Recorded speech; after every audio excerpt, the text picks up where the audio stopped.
How's it going, everyone? Just wanted to do kind of a quick video. I've got my leopard gecko out, Maui, and I don't know, he's not doing good. Kind of an unfortunate video, I guess, but I guess sometimes you gotta do the good, the bad, and the ugly, right? And I'm kind of making this video too because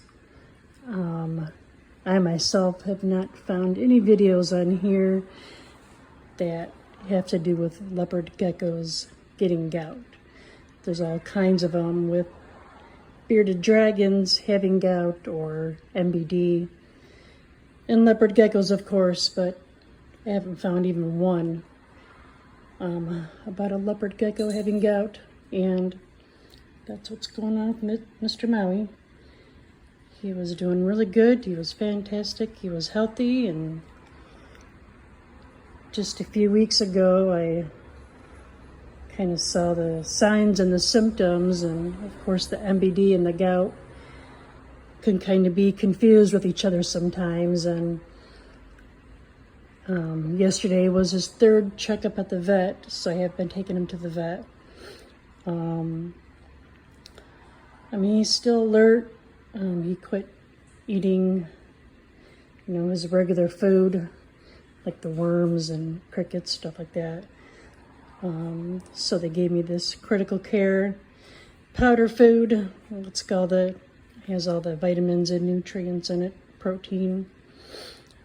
I've been giving him that, and an antibiotic, and an anti-inflammatory because his poor little arms and legs were swollen. It's gone down a little bit, but it's really affected his feet. As you can see, more so his front feet. This front left is the worst. There's the other front one. So he can't really push himself up to walk around. He kind of, he can still maneuver a little bit in his tank to get around, but I had to take all the substrate out and some of the other stuff that was in there a couple weeks ago, and just put paper towel down and 2 hides and a water dish, just kind of the bare minimum. I don't know, about a week ago, I seemed to be doing a little bit better, but then all of a sudden, the last few days or so, he's really gotten kind of weak. I've been soaking him in warm water. I just did that a little bit ago. I'll take him outside every now and then just for like 15 minutes, just to get some fresh air and some sunshine on him, and he seems to perk up a little bit when I take him outside. The vet said that because he's so little, because he's not big like a bearded dragon or some other bigger critter, that because he's so little, that there's really not much else that we can do.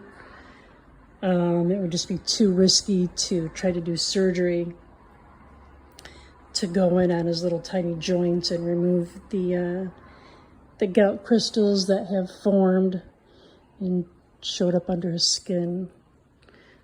Like I said, his front one there is pretty bad. I don't even think there'd be a way to save that little hand, even if he pulled out of this. The vet doesn't think that he's gonna get any better. So unfortunately, it was a decision of either putting the poor little guy down yesterday when I took him to the vet, and I just didn't have the heart to do that. So I kind of decided to have the vet give him a shot of fluids under his skin. That seemed to help a little bit. I know. Hi there, Mama.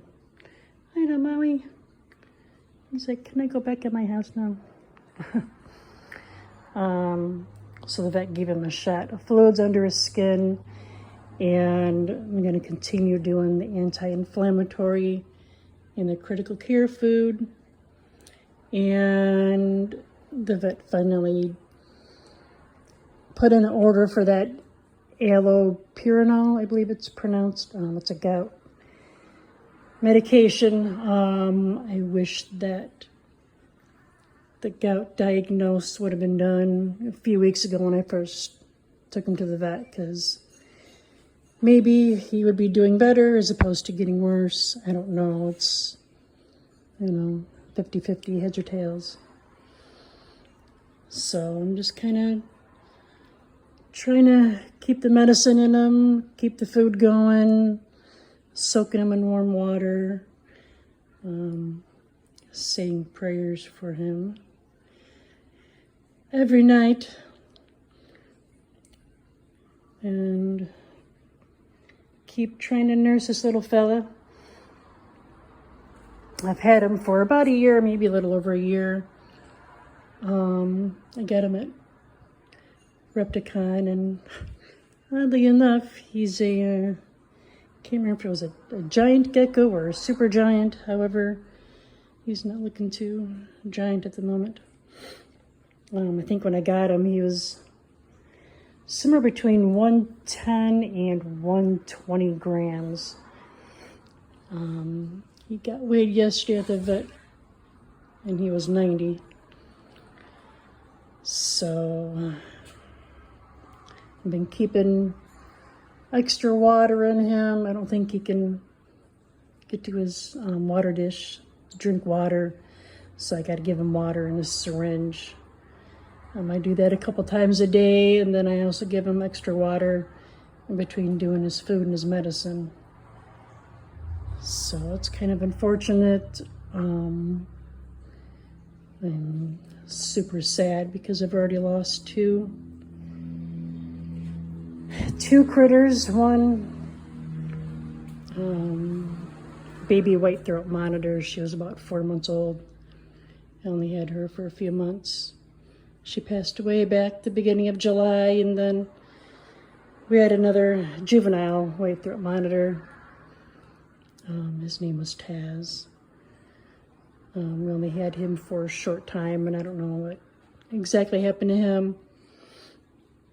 But he passed away about a month ago, so it's been super sad. That it's just been horrible. It's crazy, these reptiles, they can be fine and good and healthy one minute and then crash in the next. And I've got 3 other leopard geckos that are